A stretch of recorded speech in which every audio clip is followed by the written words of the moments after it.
دو چیزیں اللہ تعالیٰ کو بہت پسند ہیں، اول توبہ کرنا، دوم معافی مانگنا۔ علم سے دلوں سے جہالت کا میل دور ہوتا ہے اور دین کے حتمی امور سمجھنے میں مدد ملتی ہے۔ انسانوں میں سے سب سے افضل ترین انسان وہ ہے جس کے ہاتھوں لوگوں کی حاجتیں پوری ہوتی ہیں۔ بادشاہ جہاں کہیں بھی ہوں آزمائش ہوتے ہیں، پس ان کے دروازہ پر تیرا سایہ نہیں ہونا چاہیے۔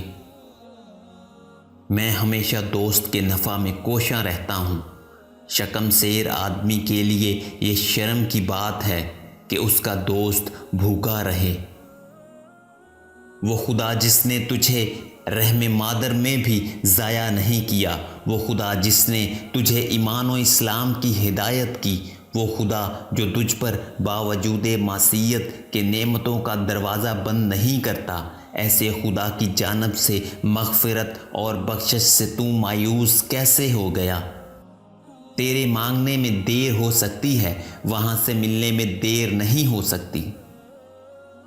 میں بغیر ناراضگی کے تمہاری محبت ترک کر دوں گا، کیونکہ مجھے بیوقوفوں کی دوستی پسند نہیں۔